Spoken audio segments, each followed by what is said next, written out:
Hamas की Israel को खुली धमकी।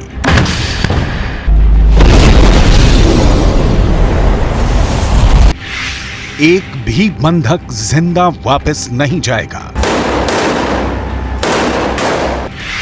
नेतन्याहू की खामोशी से उठे सवाल।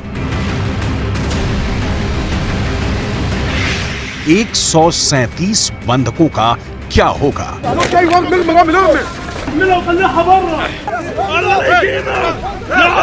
क्या इजरायल उन्हें हमास के हाथों मरने के लिए छोड़ देगा या हमास की मांगें मान लेगा?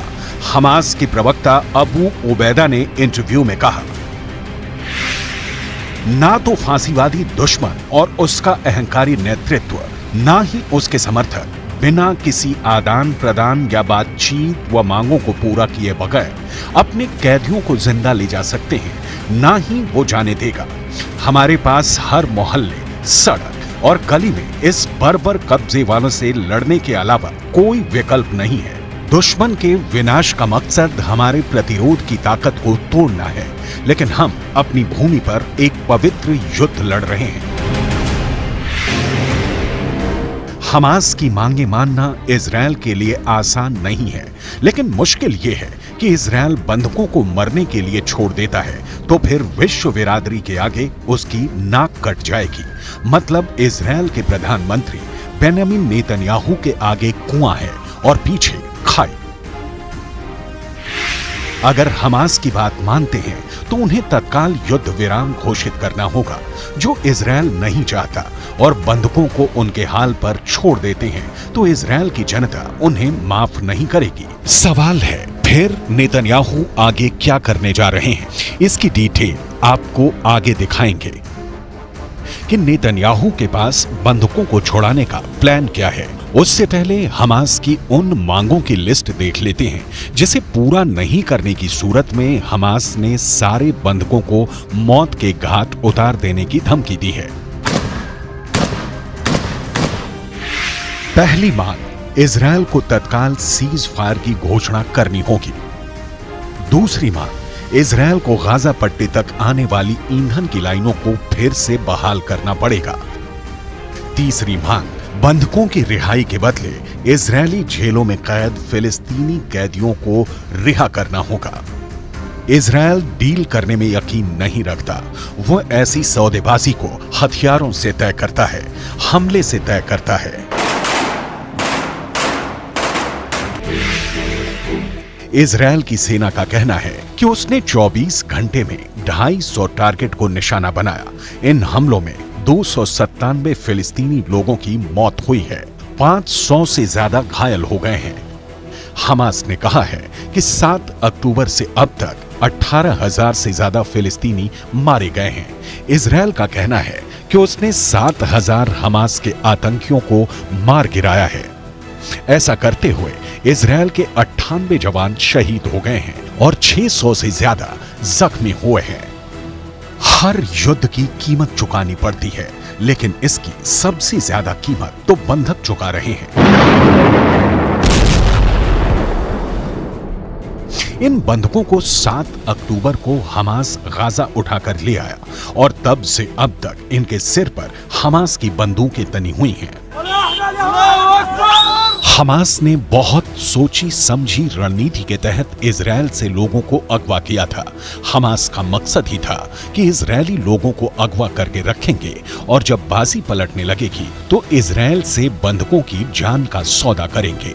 हमास वही कर रहा है, लेकिन हमास की परेशानी ये है कि नेतन्याहू बावजूद इसके गाजा की तबाही पर रोक नहीं लगा रहे हैं। क्यों? इसे जानने के लिए आपको सिर्फ 2 मिनटों का इंतजार करना होगा, क्योंकि उससे पहले बंधकों की पूरी डिटेल समझनी जरूरी है। इजरायल और हमास के बीच संघर्ष विराम हुआ था, जो 1 सप्ताह के बाद 1 दिसंबर को टूट गया। इसमें 105 बंधकों को हमास ने रिहा किया था, जिसमें से 80 इजरायली थे। इनके बदले इजरायल ने 240 फिलिस्तीनी कैदियों को रिहा किया था। इजरायल का कहना है कि अब भी 137 बंधक हमास के कब्जे में हैं। हमास 137 बंधकों के बदले इजरायल को झुकाना चाहता है, लेकिन नेतन्याहू के रुख को देखकर नहीं लगता कि वो इस वक्त किसी भी तरह के समझौते के मूड में है। यूएन में अमेरिका ने जब युद्ध विराम के प्रस्ताव पर वीटो किया तो इसका मतलब यही निकलता है कि इजरायल हमास का पूरा सफाया करके ही दम लेना चाहता है। लेकिन इस बीच वो बंधक है जिनके परिजनों का रो रो कर बुरा हाल है।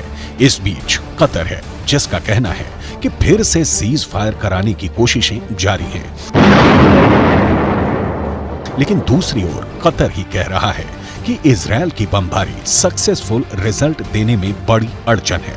मतलब कतर भी चाहता है कि जैसे पहली बार सीज फायर के दौरान बंधकों के बदले फिलिस्तीनी कैदियों को इजरायल ने रिहा किया, उसी तरह एक बार फिर किया जाए।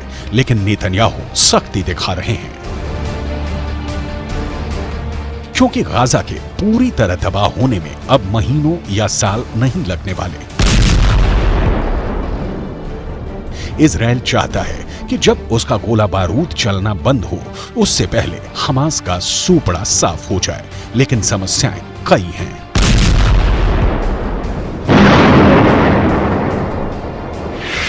हमास ही नहीं, इजरायली सैनिकों को एक और से जंग लड़नी पड़ रही है, और ये जंग है सैनिकों की बीमारी।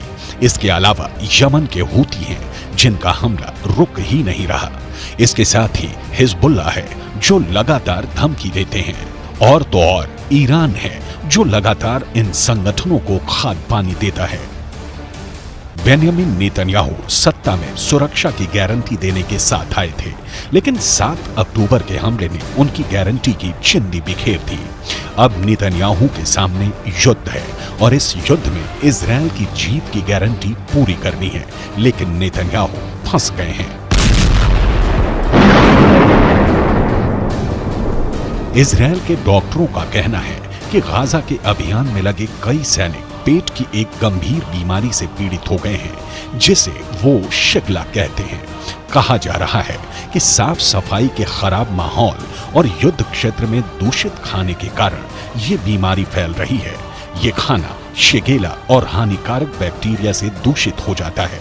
परिवहन के दौरान इस भोजन को ठंडा भी नहीं किया जाता है, जिसके चलते बैक्टीरिया इसमें बने रहते हैं, और जब उस भोजन का सेवन किया जाता है तो सैनिक बीमार पड़ जाते हैं।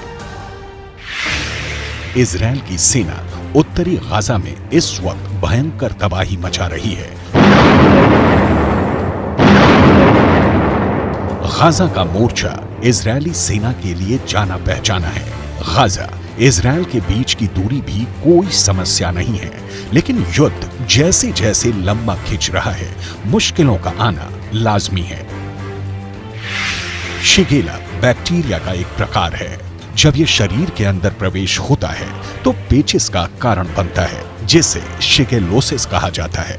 इसके लक्षणों में बुखार, खून या लंबे समय तक रहने वाला दस्त, पेट में गंभीर ऐंठन या डिहाइड्रेशन शामिल है। अगर इस बीमारी का समय से इलाज ना हो तो मरीज की जान भी जा सकती है। 7 अक्टूबर को इजरायल ने 1400 लोगों को खोया, और उसके बाद 98 सैनिक उसके मारे गए हैं। इजरायल अपने जवानों को उच्च स्तर की ट्रेनिंग देता है। गाजा में बीमारी के फैलने के बाद नेतन्याहू सरकार एक्शन में है। सैनिकों को स्वस्थ रखने के साथ ही गाजा को इजरायली डिफेंस फोर्स खाक बना रही है, और सिर्फ गाजा ही नहीं, इजरायल यमन पर हमले की भी तैयारी कर रहा है। इजरायल के राष्ट्रीय सुरक्षा सलाहकार तजाची हानेगबी को सुनिए। इजरायल हूथी विद्रोहियों को रोकने के लिए दुनिया को संगठित होने का कुछ समय दे रहा है, क्योंकि ये एक वैश्विक मुद्दा है। लेकिन अगर दुनिया कोई व्यवस्था नहीं कर सकी तो हम नौसैनिक घेराबंदी हटाने के लिए कार्रवाई करेंगे।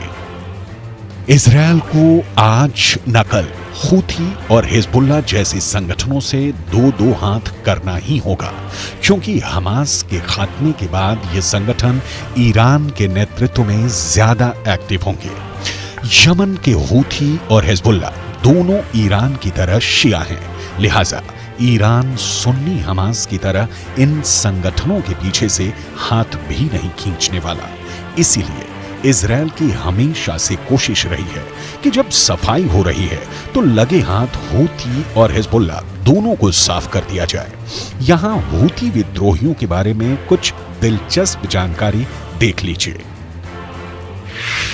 यमन के हूथी विद्रोही 2014 से सऊदी अरब के समर्थन वाले गठबंधन के खिलाफ गृह युद्ध लड़ रहे हैं। 7 अक्टूबर को जब हमास ने इजराइल पर हमला किया तो इनकी समुद्री गतिविधियां बढ़ गईं।